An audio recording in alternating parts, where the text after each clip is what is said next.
Vamos em frente. Outro tópico que a gente tem que se preocupar bastante é em relação às capacidades motoras. Na verdade, quando a gente pensa em ambiente fisiológico adequado para o desempenho, o que tem por trás disso é a pergunta: quais são as capacidades motoras que o meu atleta tem que treinar? Ou quais são as valências físicas ou capacidades físico-motoras? O quanto que ele tem que treinar de força, de velocidade, de resistência anaeróbica ou de resistência aeróbica? Isso tudo depende da duração do evento, do tipo de evento que a gente está falando. E mais uma vez, você observando a competição, você pode listar as ações que acontecem e depois perceber o seguinte: poxa, nesse esporte aqui, eles saltam com muita frequência. Vamos supor que não existissem artigos, livros, nada disso. Eles saltam com muita frequência. Então salto, vou anotar, salto é uma atividade importante nesse esporte. Qual o intervalo geralmente entre uma ação de salto e outra? Tem momentos que eles saltam diversas vezes com muita frequência, mas às vezes ficam um tempão sem saltar para poder saltar de novo. Essa é uma realidade. Não, para poder saltar, antes de saltar eles têm que correr. Então eles correm, depois fazem um único salto, pensar no salto em distância no atletismo, né? Eles correm, depois fazem um único salto, tem que alcançar a maior distância possível. Beleza. Mas por que eles correm? Correm para poder gerar impulso, para poder gerar aceleração, força, para poder tentar saltar mais distante. Mas na hora de fazer esse impulso, eles podem fazer o impulso de qualquer maneira ou em qualquer lugar? Não, tem lá a tal da tábua de impulsão, que deveria tentar fazer o impulso o mais próximo possível e respeitando o limite da tábua de impulsão. Então correr é importante. Qual a distância dessa corrida? Correr é importante, eles correm ali por cerca de 20, 30 metros, depois eles fazem uma impulsão. Então o atleta precisa saber saltar, precisa saber correr, precisa saber fazer uma transição entre a corrida e o salto. Se ele corre tantos metros, é uma necessidade muito mais anaeróbica alática do que lática ou do que aeróbica. E numa competição ele faz um salto, depois descansa 15 minutos para fazer outro salto. Poxa, não tem nada de aeróbico aqui. E você começa a entender quais são as necessidades motoras, as capacidades motoras importantes para o seu esporte. E aqui, mais uma vez, uma diferença gigantesca entre os esportes individuais e os esportes coletivos. Nos esportes individuais, via de regra, a gente precisa do desenvolvimento máximo de uma capacidade motora. Porque na prova de 100 metros rasos no atletismo, ganha aquele que corre mais rápido. Numa maratona, ganha aquele que consegue manter a velocidade por um tempo maior.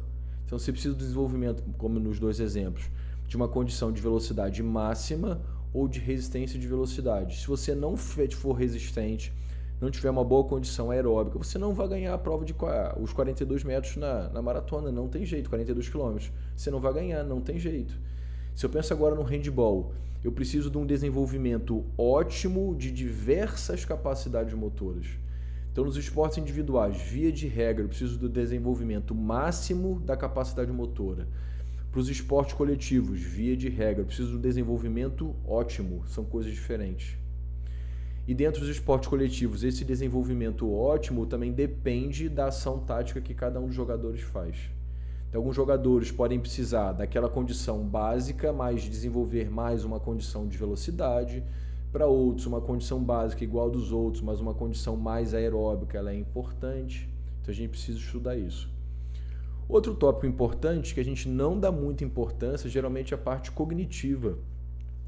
Do atleta entender o esporte dele interpretar as situações de jogo para poder emitir respostas que sejam mais favoráveis. Aquele exemplo que eu dei antes para vocês no basquete, né? Não adianta só fazer o passe. Meu atleta sabe fazer o passe picado, passe de peito, passe de ombro, o que tem? Na hora do jogo ele não vai falar assim, sai da minha frente que eu preciso fazer um passe de peito e você está me atrapalhando.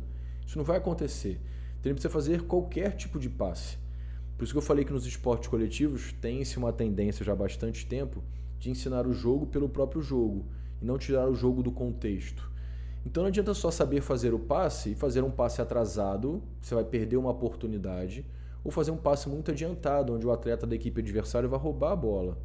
Então esse passe precisa ser feito numa condição adequada, numa posição adequada. Isso é uma capacidade cognitiva. Alguns atletas, de uma maneira geral, pela própria experimentação, pela própria experiência, desenvolvem isso de maneira individual. Outros não. A gente precisa ensinar. Então, voltando, quem é seu atleta? Ele é um jovem que você precisa ensinar a perceber o jogo, a entender o jogo, a tomar decisões adequadas, ou um adulto que já tem isso desenvolvido? Então, a gente precisa saber isso. Os últimos tópicos aqui, esse aqui é relacionado à nutrição. Mesmo que nós não sejamos nutricionistas, a gente precisa entender que o nosso atleta precisa se alimentar de maneira adequada. E até numa aula que eu tive com a Tereza na terça-feira, essa necessidade de nutrição vai depender também, por exemplo, do momento da periodização. E vamos pensar numa prova de corrida, Gustavo, que você treina aí corredores. É comum que esses corredores utilizem lá aqueles energéticos durante a competição, seja em gel, seja bebendo alguma coisa. Se ele não está acostumado, por exemplo, a consumir aquele tipo de alimento durante a corrida, ele pode ter um problema intestinal e não terminar a prova. Então, quando é que você vai treinar a nutrição pensando na competição? Geralmente isso é na fase de preparação específica. Então, quem é o atleta, as necessidades da modalidade e a periodização. Se eu estou falando de uma prova que tem longa duração, a necessidade de alimentação é uma. Estou falando de uma prova onde a necessidade de força é mais marcante, as necessidades de alimentação são outras.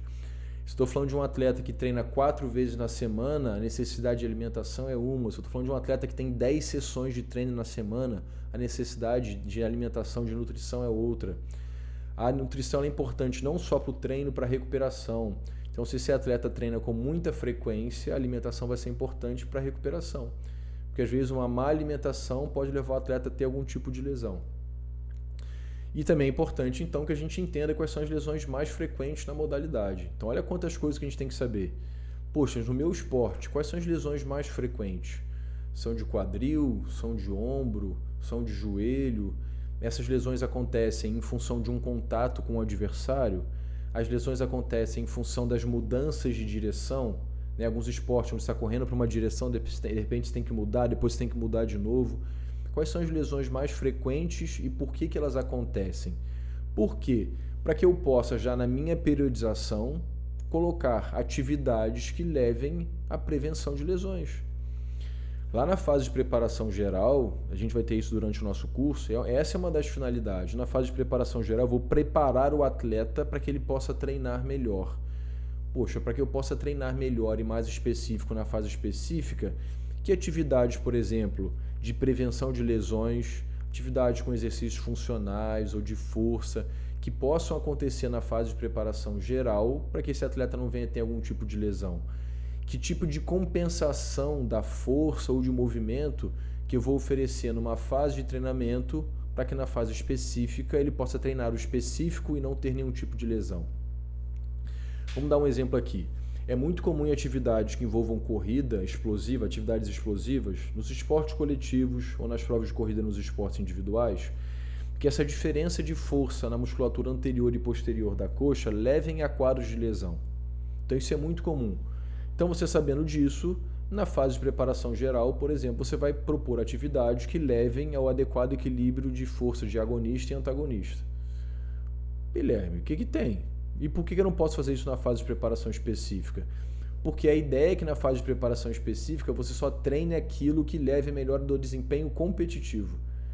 E a preocupação com equilíbrio de músculos, de equilíbrios musculares, não leva necessariamente melhor do desempenho competitivo. Então isso ficou para trás. Se você não entende quais são as necessidades da modalidade esportiva, que é o que a gente está conversando, você não vai saber o que tem que ser feito em cada fase da periodização. Então, na fase de preparação esportiva, na fase de competição ou na fase de preparação específica, por exemplo, eu não vou treinar o que é geral. Eu não vou dar ênfase ao geral, senão eu não consigo treinar o que é específico. Outra necessidade em relação ao comportamento mental, a parte psicológica.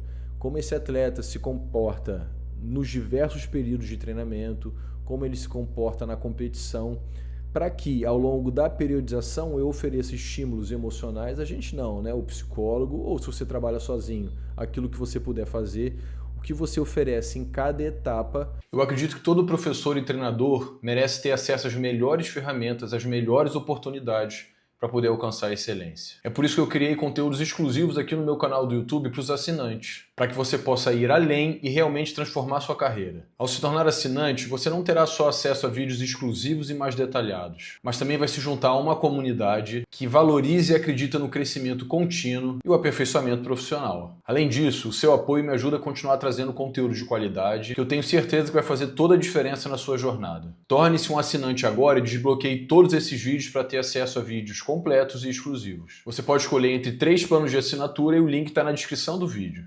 Para que esse comportamento emocional positivo seja construído. E não adianta você fazer isso só na hora da competição.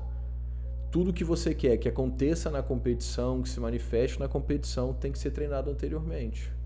Eu escrevi esse livro aqui, Atividades Aquáticas, um olhar dirigido ao ensino, junto com diversos outros colegas da Universidade Federal do Rio de Janeiro. E eu fiz isso porque eu acredito que todo professor e treinador de natação merece ter acesso a um conhecimento que realmente vai transformar a sua prática. Esse livro é um compilado de anos de experiência e de prática no ensino da natação, do polo aquático, do nado artístico. Com esse livro eu tenho certeza que você terá acesso a estratégias e técnicas de ensino que já transformaram a carreira de muitos profissionais. Esse é um guia prático para quem quer levar o seu trabalho como professor para um outro nível. Se você também é comprometido com a excelência e quer alcançar um outro nível de conhecimento, não deixe de garantir o seu exemplar ainda hoje. Faça o seu pedido por meio do link que está na descrição desse vídeo, que você vai lá para o meu site e você vai receber o livro na sua casa. Se você quiser o livro autografado, é só pedir.